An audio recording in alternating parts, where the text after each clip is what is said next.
so much. Hello, everyone.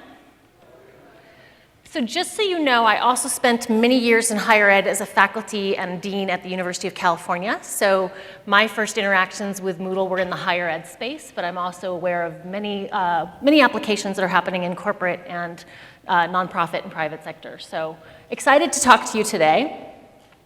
Just a little bit about me. I've been at lynda.com, where I have 7 courses in the online training library. I've also written some articles on brain science and learning, and also how to create a growth mindset culture. So what I'd like to share with you today is some of my own findings. So I just want to be really clear. I do have a doctorate. My doctorate's in leadership, organizations, and education. I am not a neuroscientist. I'm a practitioner. But what I found when I was designing learnings and working in the field with people was that some of the stuff around brain science was really piquing my interest. So I feel like I went and got a second doctorate just based on the number of hours I spent reading the academic journals and talking to the scholars. And what I was looking for was, as amazing as these researchers are, they're not necessarily talking to each other, and there's certainly not someone translating for those of us who are in the field actually creating learning experiences for people in the classroom, whatever kind of classroom that is.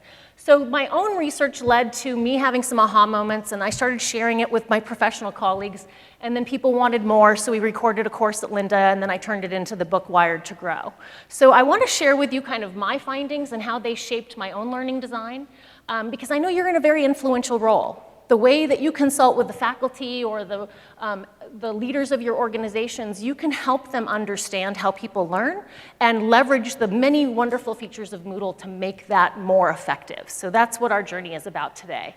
The pathway we're going to walk through is understanding neuroscience and potential. We're going to look at some research on growth mindset. I'll introduce you to the 3-phase model I came up with and how that relates to the brain and how the brain learns. And we'll end by looking at what are the key takeaways for those of you who influence learning design. So what's the neuroscience of learning? Well, what neuroscience really is a study of the central nervous system, that's our brain and spinal cord, and the peripheral nervous system, which is everything else. And particularly, we're focusing in on how they work together to create and retain new knowledge and skills. That's what we're in the business of. It doesn't matter what we're designing for, we're trying to change the human that we're working with in some way. And what we're really talking about is potential. We're trying to help everyone operate at their highest potential. So potential is the capacity to become or develop into something in the future. It's the unrealized ability in every single person. It's the unrealized ability in our organizations. And learning is the only way to get there. It is the pathway. So this taps into some of the research by Dr. Carol Dweck. She's a Stanford psychologist, and she studied people who were successful compared to those who weren't. And she found that the differentiator was their mindset. And what she identified was that people have one of 2 mindsets. So this is essentially a belief about yourself. There's fixed mindset folks who believe that you're kind of born with a set of traits, and after you become an adult, you got what you got. You're only so smart, whatever your IQ is, that's what it is. Your people skills are what they are. And now you just have to use what you have the best that you can. The folks who were most successful had a growth mindset. And what they believed was, oh no, I can always get better. I can always do something to sharpen my skills. I can always learn a little bit more. I can always practice a little bit harder. And so they're always looking for ways to get to that next level of mastery. And when we compare how this plays out in any organization, whether we're talking a classroom or a professional setting, what we find is that they have very different orientations. So fixed mindset folks see effort as unnecessary because you got what you got, where growth mindset believes absolutely you have to put the time in. It's the only way I'm going to get to mastery. Their relationship to challenges and feedback is also differentiated. Fixed mindset folks see challenges as something that could reveal a lack of skill, so they tend to avoid challenges. And they often are very personally threatened by feedback. So this is the person who gets triggered on a performance review. Growth mindset embraces challenges and see them as an opportunity to grow, and they are always hungry for feedback. Tell me so I can get better. How can I learn so I can do this differently the next time? And their relationship to setbacks and also the success of others is also different. Fixed mindset see setbacks as discouraging, so they tend to blame others. They look for someone to throw under the bus, where growth mindset folks see it as a wake-up call. How can I learn from this experience? And then fixed mindset folks are threatened by the success of others to the point where they sometimes go as far as to undermine others to make themselves look better, where growth mindset actually finds inspiration. Bob did awesome. What can I learn from Bob's experience so I too can be awesome? So the difference that this plays out in any organization, and even our classroom settings, is that fixed mindset folks tend to stall out. They don't achieve their potential because they're blocking themselves from the path that would get them there, where we know that growth mindset folks achieve higher and higher levels of performance and potential because they're willing to put in the time. And what's so funny is whenever I do this talk, everyone immediately knows who in their office is on which mindset, right? Here's the amazing news. The truth of our brain is that it's growth mindset. All the research is showing that we have this thing called neuroplasticity, which means new neural pathways can be formed all the way up until death. And so we can grow new skills. We can grow new understanding. If you think you're terrible at calculus, you just probably didn't have the right teacher. And if you get the right teacher and you put in the time, you can be great at calculus. So it's blowing the myth that we cannot get better. The problem is we got to help fixed mindset folks see that about themselves. So a lot of the work that I do when I do corporate leadership training is first introducing these concepts, because if I can show fixed mindset folks that their brain really has that neuroplasticity, they can shift to the belief that's holding them back, and then we can get them on board. Lots of studies have paired this research out, and if you're interested in, I know some of you love to read the studies like I do, so if you want to geek out on it, get my book. I've got all the references in there, but I'm going to give you some highlights. So one is this study by Ruth Butler, and she took college students, because they're the easiest subjects to get your hands on, and she said, all right, I'm going to divide the class in half, and half of you are going to be compared to each other. So how you do on the test, you're going to be ranked in comparison to your peers, and the other half of the class, you're going to be compared to yourself. And we're just looking at how you do in relation to yourself. So by reason of that, they had to break the test in half. First part of the test, second half of the test. And on the first half of the test, both groups did the same. Statistically insignificant difference. The group that was told they were compared to their peers, when they took the second part of the test, showed really no change in their performance. The group that was told improvement matters, and what we're looking for is improvement, improved by a little, not just a little, a lot. This is potential. This is growth mindset. And actually, a lot of performance review systems are being revised based on this model, because it turns out if you measure improvement, people step up and improve. So interesting things to check out. The most important word in the growth mindset vocabulary is yet. I'm not good at it yet. I'm not yet mastering this. I can get there. And so I have worked with some corporations where we've changed the performance rating system so that the poor performance is rephrased to be not yet doing X, Y, Z. Because that creates so much more opening, right? It's not you're labeled as this. You're not yet performing at this level. We believe in you. We can get you there. So after looking through the neuroscience, I came up with this 3-phase model, because there's actually 3 phases when we're designing learning that we need to take a human through. The first is they have to learn. So right now, you're in a learning mode. You have to actually grok and understand what I'm saying. Then we got to get it into your memory, because if it's gone by tomorrow morning, kind of a waste of effort, right? And ultimately, what we're after is behavior change. As a result of the learning event, you got to do something different, right? And there's no learning that we put out anywhere where we're not ultimately after behavior change, whether it's compliance, whether it's mastering some information to earn a degree, whether it's around being a better leader, we're after behavior change. So I find that this material is most valuable if you try it on. So I'm inviting you to try it on for the time that we have together, and I'd like you to pair up, introduce yourself, and take 1 minute each to share something that you personally really want to learn in your life. So I'm asking you to set aside solving your workplace's problem right now. I want you to take this on for you. Do you want to learn to bake bread? Do you want to learn to surf? Is there a new piece of software that's really fascinating you? Money management? Pick something that's real to you and try it on, and just share that with your partner, and then we'll come back together. So we're going to jump into the first phase of the LEARN model, and there's 3 things I want you to know here. 2 of them you probably are already familiar with. Learning happens in levels, there's a cycle of learning, and focus is the key to the beginning of it. So who recognizes this? What is it?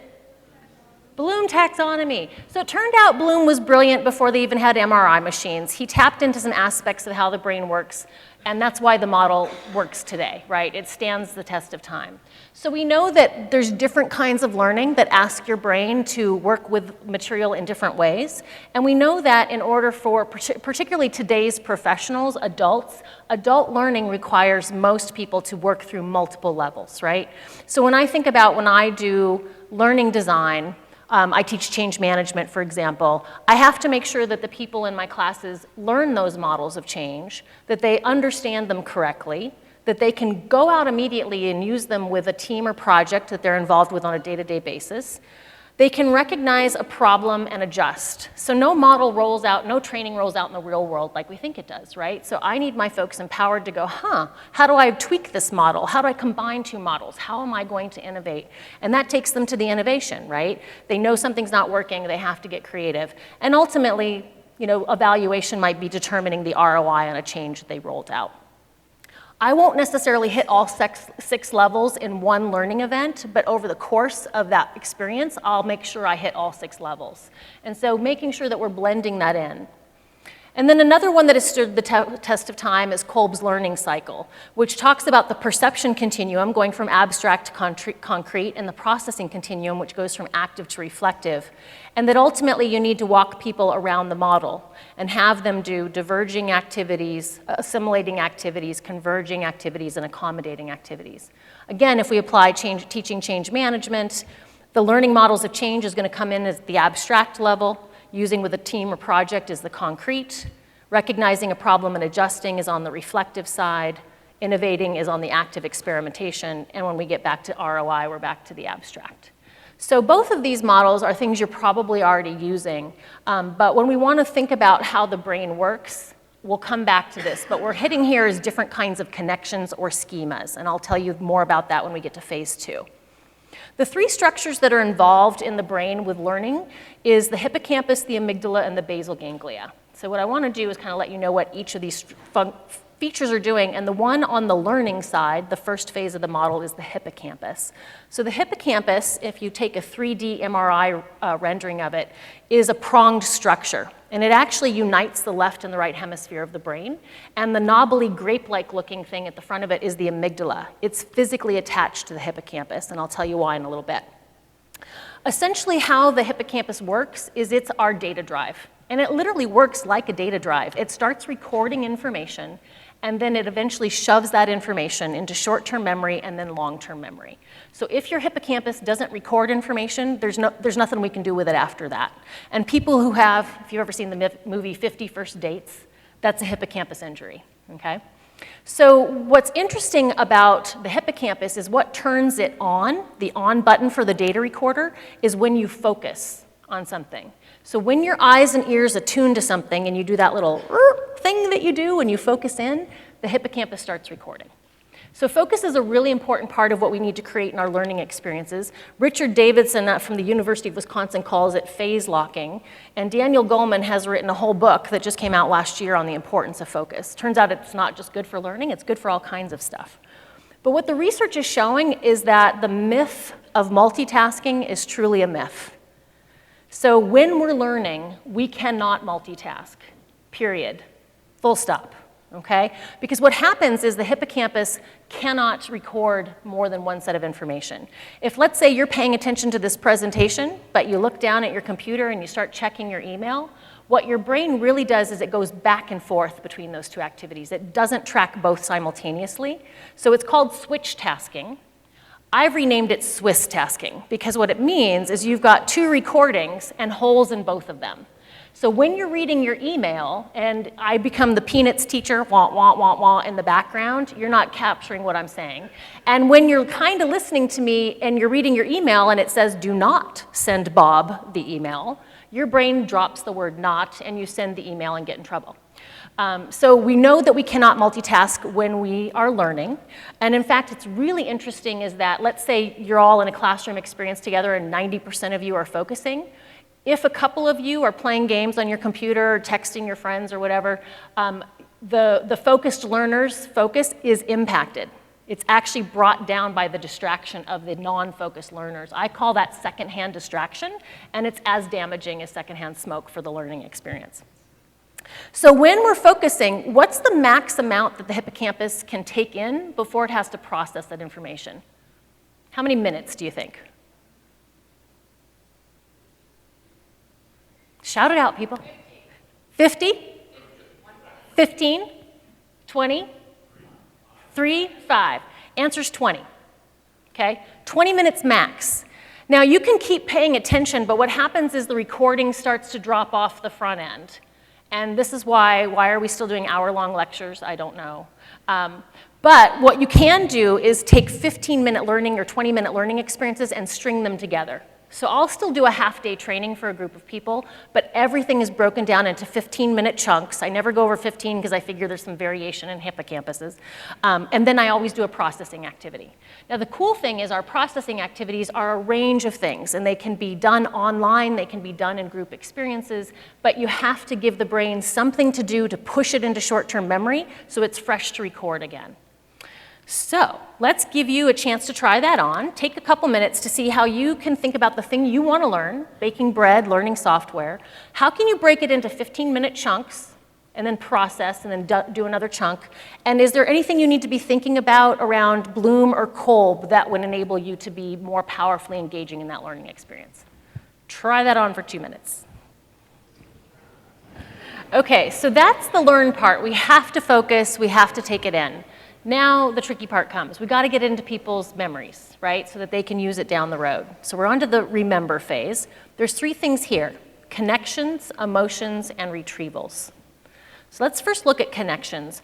Our brain actually grows memories. It doesn't just make them out of the blue. How our brain works is that when you're learning something, it takes that in, and if it can hook it on to something you already know, those are called schemas. We have all these little file folders in our head. If we can hook onto a schema that already exists, that information is nearly unforgettable because it's already attaching to a brain structure. So what's a schema? Well, when I say the word banana, your brain has already offered up some information. Fruit, yellow, do you like brown spots or not? Is it affiliated with baking with your mom? For me, it also is attached to traveling in Venezuela where they're called cambures. I went to UCSB, Jack Johnson sang banana pancakes. He was an alum. He lives in Hawaii. I had my honeymoon in Hawaii. I'm now divorced from my first husband, but my second husband loves banana pancakes. So you can kind of see this file folder, right? And what's awesome is it's infinite, right? We can cross-reference, so something can get pulled into multiple folders. When you've had a really great instructor in your life, particularly in an abstract field like math and science, what they were great at was taking something abstract and hooking it onto a schema that you already had in your brain. So we want to help instructors be great at that. And there's some things that we can do. So these are the types of connections that exist in the brain, and we can play with all 5 of them in our learning design. I'm going to talk to you about each one. First is metacognition, wordplay, insight, social, and music. Metacognition is just a fancy word for thinking about thinking, right? It's just taking that meta perspective. Right now, we're thinking about how we learn, so we're having a meta experience right now. Another one is just memories, asking people to think of a time they learned really easily, or a time when they were their best self as a leader. So activating their memories. I don't need to know what your memories are. I just ask you to go to your memories, and then I'm going to hook something on to them. We certainly can have self-reflection or an assessment, so having people do some self-reflection, taking an assessment, all of those things are new information about themselves. And one of my favorites is appreciative inquiry. So we can take people to good memories or stressful memories, and it turns out that taking people to good memories are more effective. So if you were in my leadership class, I could ask you, think of a time you failed miserably, right? And I'm sure we can all think of one, right? But I've now also activated any embarrassment, shame, fear, and all of those emotions that go with that memory, right? And I've turned on the failure part of your brain. Instead, if I say, think of a time when you were your best self as a leader. You totally crushed it when you were leading. What did that look like? I've now activated a different part of your brain. And appreciative inquiry says, let's go there and harvest what made that different than wallowing around in the failures. You can still do that, but you're activating the failure schemas. All right, so wordplay. Wordplay works because you're tapping into the language centers that already exist. So fill in the blank, I before E. Every good boy does fine. April, June, and November. No, wait. 30 days has September. Okay, I just gave you the answer. Oops. So I use this image because I took AP Bio many moons ago, and I can still tell you what the fungi are because me and my friend, Ian, who we were studying together, came up with orange zebras always bite dried fruit. And that reminds us that it's oomycetes, zygomycetes, ascomycetes, basidiomycetes, et cetera. This is why acronyms work, because you're taking something complex and turning it into a little package, and if you can remember what the letters stand for, you can unpack it again. Mnemonic devices, same thing. So wordplay works. Have fun with it. It's one of the ways you can play with connection. All right, what do you see in this image? Who sees a young girl? Raise your hand. Who simultaneously sees an old lady? If you don't see it, lean to a neighbor who does and ask them to help you.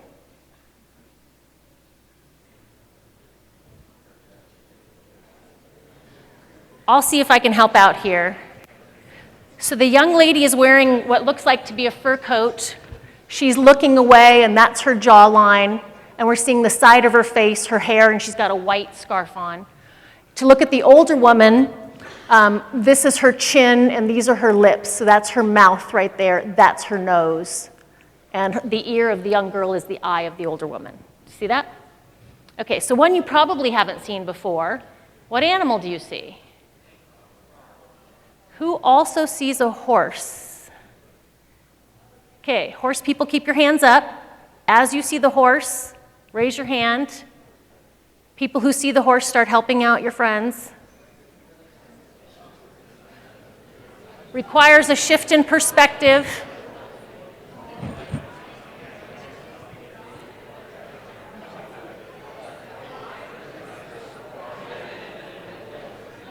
See it? The head of the frog is the nostrils of the horse. The horse is 90 degrees sideways. Its mane is the water. So turn your head 90 degrees. Ah, yes, we see it now. Okay. So what sound did you all make when you saw it? Ooh, ah, right? That is actually the sound we make when the neurons connect, right? It's a moment of insight. And what we have found neurologically is when people have a moment of insight and they see something in a new way, it is unforgettable. You could see that image 20 years from now and you'd be like, it might take me a second, but I know there's a horse in here somewhere. So some scientists are saying that learning should be defined as something that creates a permanent change in the brain, because that moment is not undone. It's kind of like when Neo took the red pill in the Matrix, right? He could never not see it. And this is what great education is about, right? We take people to moments of insight. Instead of telling them, we set them up to have the aha moment. And as a learning designer, that completely shifted the way I designed. Instead of telling somebody something in 15 minutes, even if it takes me 25 for them to get there on their own, I'll choose them getting there because it'll be unforgettable. So how do we induce insight? Well, there's some ways that I have found that work. One is to introduce a range of concepts. When I teach anything, I almost always pick 3 theoretical models, not just one. And I'm doing that for 2 reasons. One is I've set people up to have the connections between them, right? There's aha moments as they see the connections between those models.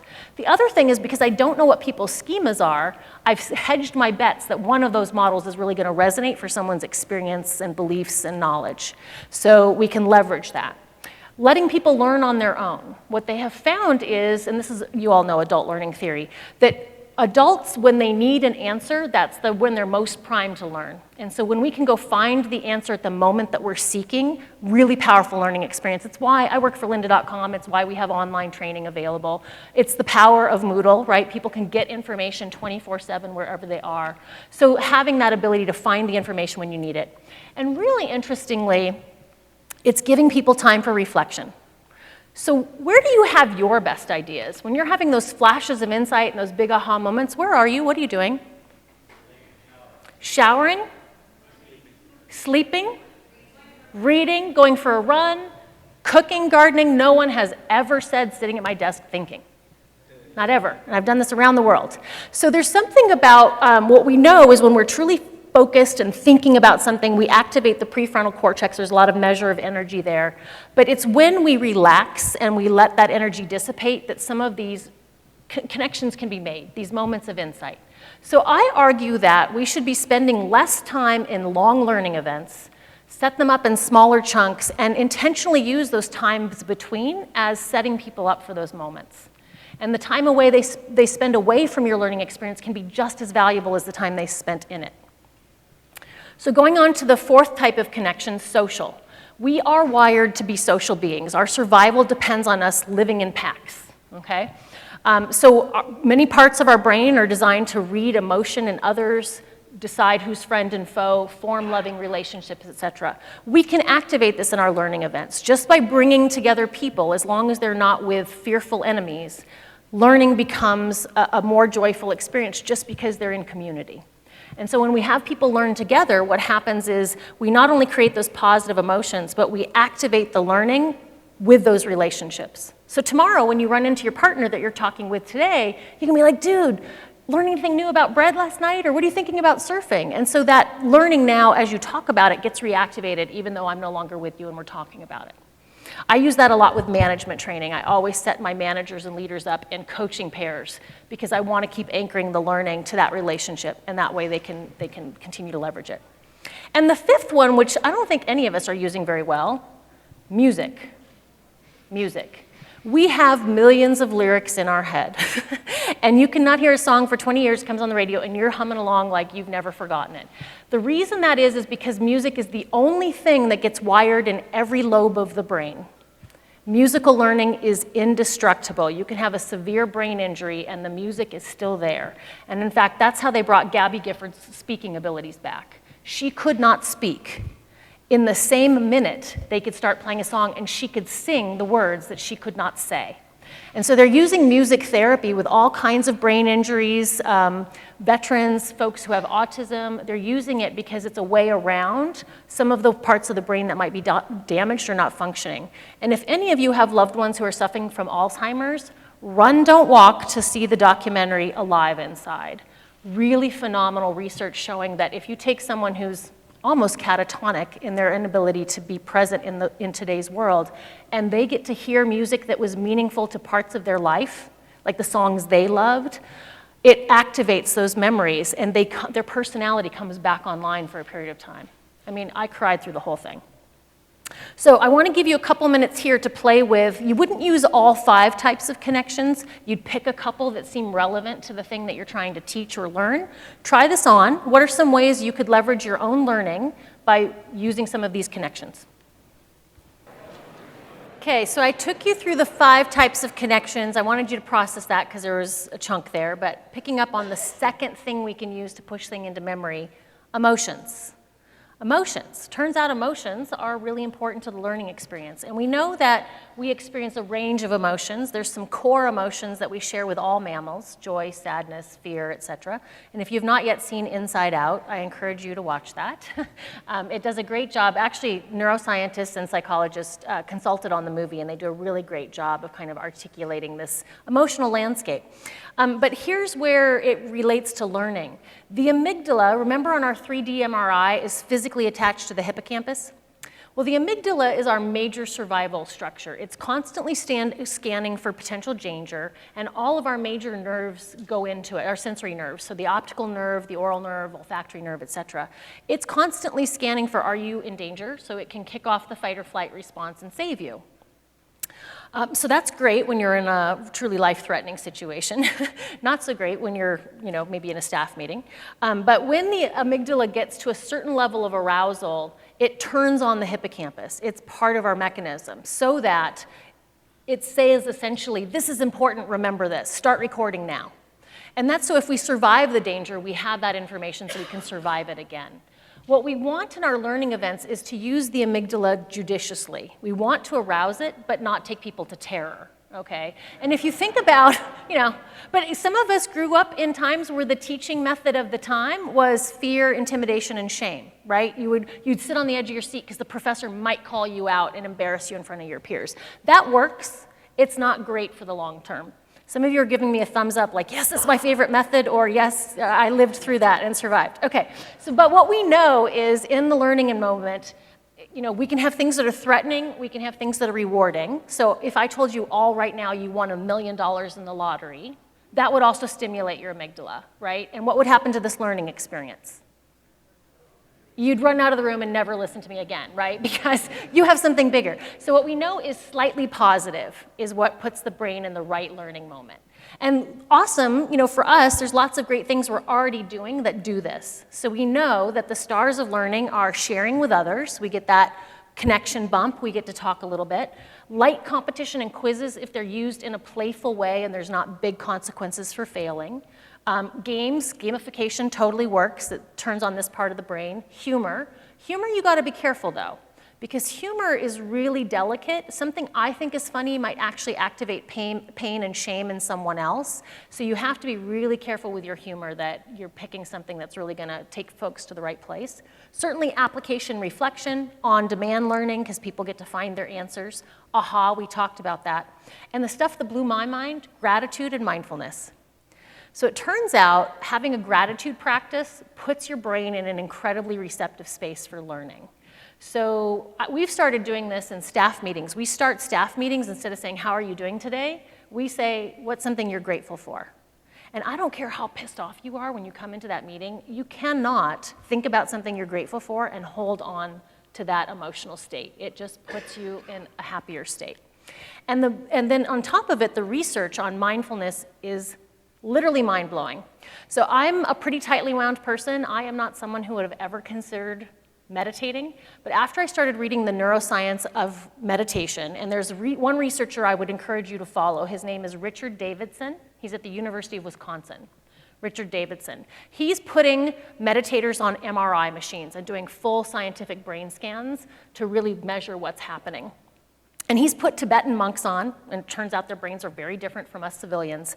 But he's taken us civilians and had us meditate one time for 10 minutes, permanent change in the brain, permanent.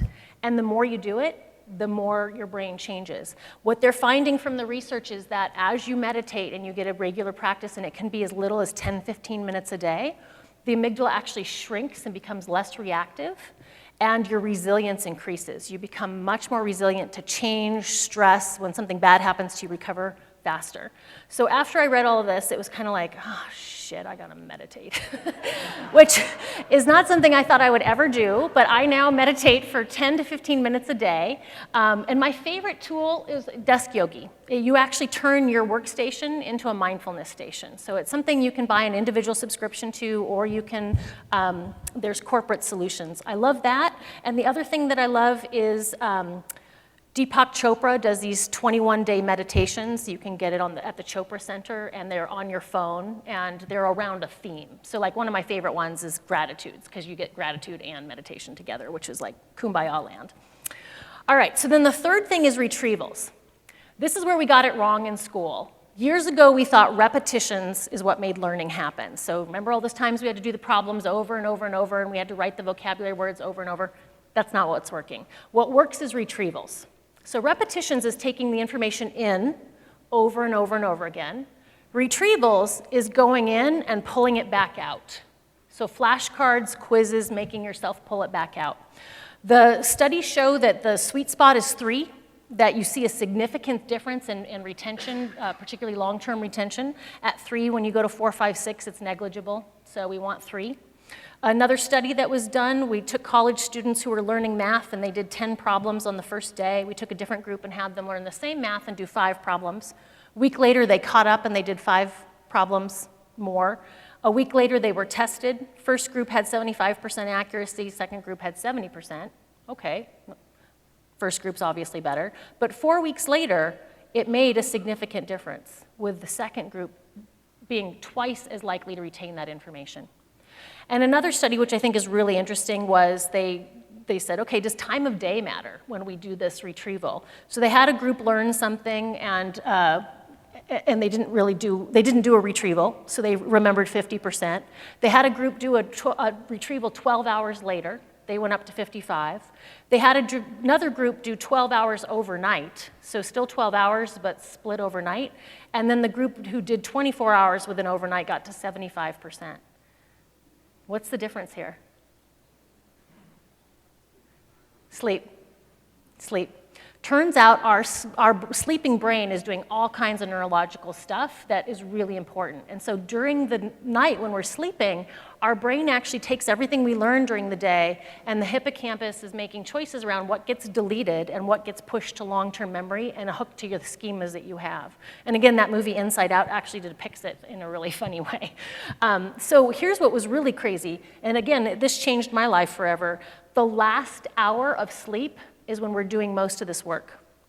So if you're setting an alarm to wake up and you're shortchanging your last hour of natural sleep, you're actually harming your ability to learn. You should sleep the amount of time it takes for you to wake up naturally.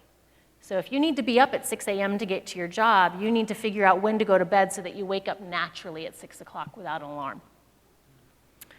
All right, I'm going to skip the next reflection just to make up a little time for starting late, and then we'll keep going. But one thing I'd want you to think about is how can you take the thing you want to learn and get yourself 3 retrievals spaced with sleep. That's the sweet spot. And when you think about designing learning for other people, how do you have them get that information and space it with sleep? So let's jump into the third phase, the final phase, do. Ultimately, we're trying to change behavior, right? So if people had a great learning experience but didn't do anything different, we haven't really achieved what we were after. So the thing here is all the research on habits. Cue, baby steps, and reward. And if you have not yet read Charles Duhigg's book on the power of habit, I encourage you to. It synthesizes a lot of this great research. But whether we're teaching someone a new skill, we're trying to get after a behavior change, we're ultimately trying to get them to form what is called a habit neurologically. And for those of us in the learning space, we know that we're starting to get a lot of pressure to demonstrate the ROI of learning, right? And we should. Well, reaction or satisfaction to a learning event is the lowest level. Did people like it? You know, and sure, they're going to ask you to evaluate this keynote, and if you liked it, awesome. But ultimately, what I want you to do is, did you learn the content? Did you walk away with a new understanding of the brain? Did you walk away with a new understanding of how we can activate the brain to learn? More importantly, can you implement it on the job? If you go back to your jobs and do something different with this information, now we're getting somewhere, right? And you know, most organizations are rolling out impact to drive some kind of change in the business results. For folks achieving a college degree, it's kind of achieved that accomplishment. But like I work at LinkedIn, I've worked at Lynda, where we're trying to drive specific business metrics that are either going to make us more money or stop losing money, right? And then ultimately you can calculate the cost of the learning intervention against the cost of the thing you were trying to increase or decrease and see if it was value added, right? So a lot of us have to get into this world. Well, it's really about now leveraging behavior change. So the part of our brain that's involved here is the basal ganglia. I love the basal ganglia. I think it's the coolest brain structure ever. And what it does is when you are doing an activity over and over and over again, it says, wait a minute, this person's obviously doing this a lot. We should do something different with this information. So if you think about anything new you ever learned, let's take driving a car as an example. Remember how much concentration it took? You know, the mirrors and the wheel and the speed, and for some of us, the clutch, that messed me up. You know, just trying to track all that stuff. Well, over time, as you're doing something over and over, the brain says we cannot spend this much energy. And what we know is that it's glucose that the brain burns, and you can measure new activity and how much glucose burn is happening. When you do something over and over, the basal ganglia kicks in and says, we've got to turn this into a low energy package so it can run on automatic in the background and not take up that prefrontal cortex energy. So it's why when you're new to any environment, it may be hard for about 6 weeks or whatever, and then all of a sudden it starts to get easy, whatever it is. So when we're thinking about habits, what I would argue a lot of us are doing in the learning space is we're designing habits that are going to take more mental energy, and the better we work with the brain and get the basal ganglia involved, the better we're going to turn that behavior into a habit. So a habit has 3 components to it. The first is the cue, which says start the behavior. So getting in your car is the cue. Now do the routine, the series of behaviors that move the car. And ultimately, there's always a reward in order for it to become a habit. Otherwise, the brain won't turn it into a habit. So what's the reward for driving? Freedom, yes, right? When you're a teenager, getting to go out without mom and dad, woohoo! And for most of us today, it's getting where we want to go, right? So that's the reward. I could also say, you know, in the morning, I walk into my kitchen, I turn on my kettle, and my reward is caffeine. Or it's 8 a.m., you go to your job, and you don't get fired. So a reward can be a positive thing you're moving toward or avoiding a negative. Which one's more powerful? Positive, so carrots do work better than sticks. So for those of us thinking about learning, I would say that we are all habit designers. And I want you to take that on. I want you to take on, if I start thinking about the learning is actually driving a habit, how can I help people build that habit as easily and as effectively as possible? What does that look like? So when we are helping people build a habit, you want to have the cue be something really obvious. If it's another habit that they already do, even better. But you want to make the cue for this new behavior really obvious. Then you must break it into baby steps. And by baby steps, I mean steps so small you cannot fail.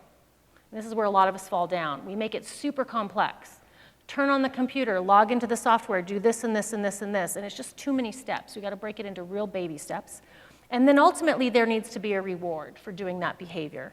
Now, yeah, chocolate works. A ding works, a gold star works. Our brain is not that sophisticated. It's really happy with something super small.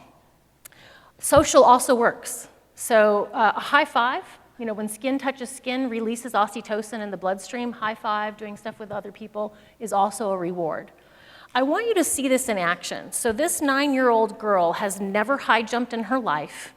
And using those three things, cue, baby steps, and reward, she's going to learn.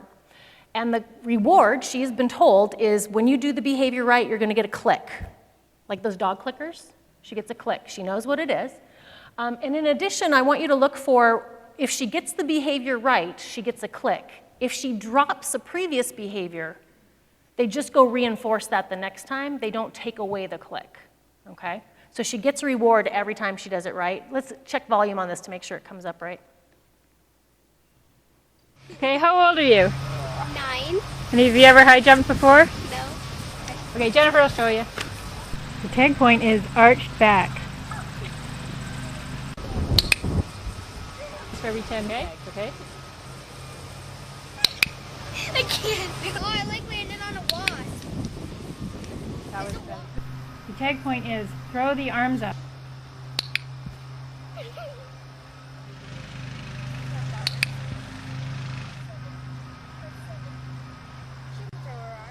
did.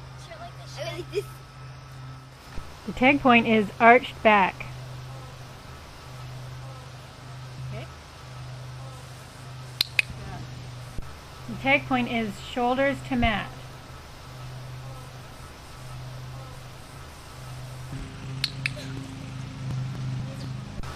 The tag point is kicking up with right foot.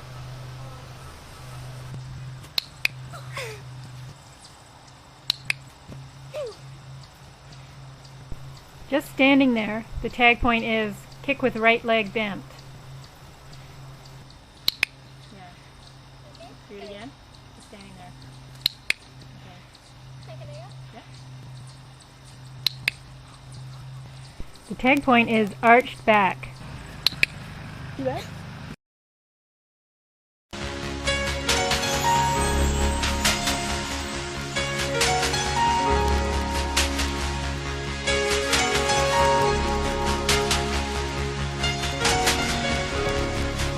I know, so inspiring, huh? But it really made me realize, wow, you know, I certainly don't think about my learners' experience in that way. Like, how do I break it down into the baby steps? How do they get knowledge that they've done it correctly? How do we continue to make it a rewarding experience? Oftentimes, and I work a lot in corporate learning, we're not only taking them to a new habit that's awkward, uncomfortable, difficult to do, we're taking them away from a behavior that was well-grooved, easy, and comfortable.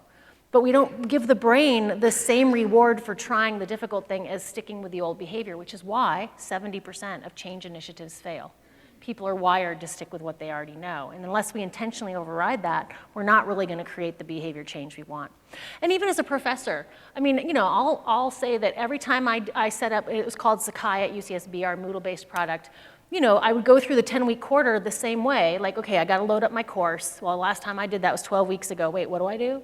And then I'd have to do it. And then I'd get into the middle of the course. Wait, how do I do this part? And then the grades, how do I submit this part? And I needed those resources so I could go back and easily get the information. But I wasn't getting enough repetitions for a while to make it easy. It was always kind of a pain in the butt until I got the hang of it. So what we're seeing demonstration of is Hebb's law. And what Hebb's law says is any action or thought is just a neural pathway.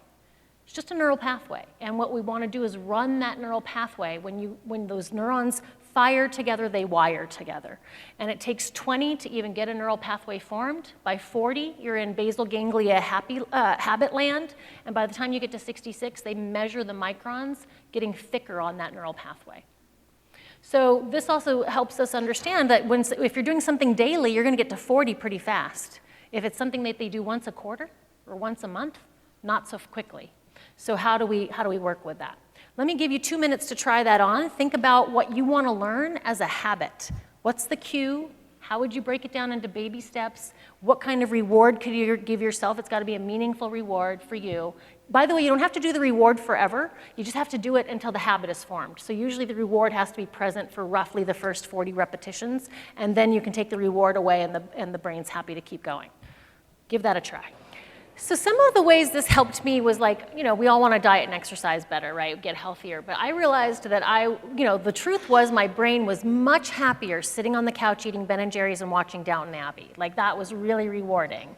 And going out and sweating and getting hot and uncomfortable, like that can't compete, right? And so I needed to start really heavy loading reward onto my exercise. So I happen to be a huge NPR fan. I love Wait, Don't Tell Me. So I only let myself, oh yeah, you are too.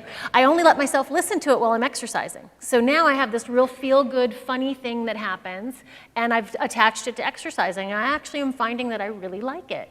I've joined Weight Watchers. I get little medals every time I eat well, and I record my stuff. And so there's ways that we can use this pretty base level of our brain to help us be successful at the things that we want to do.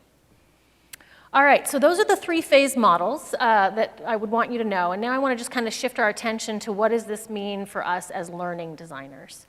So for me, I had 6 key takeaways. The first was, we got to work with the brain. And most of the ways we think about education actually goes against how we're wired. So how do we start rethinking what learning looks like, how we set up learners for success by working with how we naturally learn? The second key takeaway for me was to shift the spotlight. I definitely, as a professor at the University of California, liked my time on the stage and being the person infusing the knowledge to the waiting masses. But I realized that if you're really going to care about learning, it cannot be about me. It has to be about the audience and where they are and what aha moments they need to make the change in their life. And so it totally shifted the spotlight from it being about what I'm going to infuse to what am I going to turn on in the audience that's naturally there. I started to really have an appreciation for activating schemas. And many of us who teach in multi-generational environments have already seen this. A reference that works for boomers, the millennials are like, huh? What? And vice versa. So we already are navigating schemas. I just got more crisp around it. Like, how do I pick schemas that are going to work? So another example is, I know we hear about the power of story. Story works. Our brain is wired for story, but we have to be careful with story. So if you were to tell a story about your loving childhood home and all the great things that happened, what you would activate in me is feelings of sadness and loss, because I grew up in a really abusive household, and that's not the experience I had, right? But if you instead told me a story of, I want you all to think about a time you felt really connected to other people, you felt really supported and loved, now I can pull up that memory, and you didn't have to know what my home life was like. So even just shifting our stories or our questions can help activate the schemas you really want to activate without taking people to an emotional state you didn't intend. It's all about the power of 3, baby. So I think about 3 when I do learning design. I'm going to think about 3 levels of bloom. I can get to 3 in one learning event. If I need to hit more than that, it's probably at least 2 learning events. I'm going to try to set them up for 3 types of connections, whether that's music or social or wordplay. And then I'm going to try to get the 3 retrievals spaced with sleep. And the only way you can do that is blended learning. Right? There's no way to do it without blending our learning. And so one of the ways many of us are approaching this is by flipping the classroom. You have folks do some pre-learning for all the leadership development I do. I have people watch one of my courses on lynda.com. You could watch a TED Talk, you could read a book, et cetera. Then you come into the classroom and you take that base learning and now you go deeper. And you get into the schemas and the habit building. And I actually make people do the behavior I need them to go back to their workspace and do. We do it in the room. And we do it a number of times in the room because I'm literally trying to build the correct neural pathway, not just talk about it and hope they go back and do it. And then the after learning, a few days later, intentionally sending a ping or a mini quiz or something to force a retrieval. There's some really exciting things happening in learning. If you've not explored adaptive learning and some of the power, there's so much amazing stuff now happening with our ability to create this stuff in the learning experience by using adaptive technology. And then perhaps most importantly is be a habit designer. Ultimately think about the end game. What are you trying to change? And work backwards from there. If I know the behaviors I need my folks to leave the room with, and then who are they? What are the aha moments I need to set them up for? I'm now going to have that natural story arc that takes them to where I need them to be. If you want to learn more, I have a course on lynda.com that's essentially this presentation. A lot more details in my book that's on Amazon, and I'll email to Gavin the article that I've written on 6 tips for working with the brain so that you have access to that. And I want to leave you with my favorite quote about learning. In times of change, learners inherit the earth, while the others find themselves equipped to deal with a world that no longer exists. So to the power of learning, you all do an amazing job empowering others to learn, and let's embrace the yet. Thank you.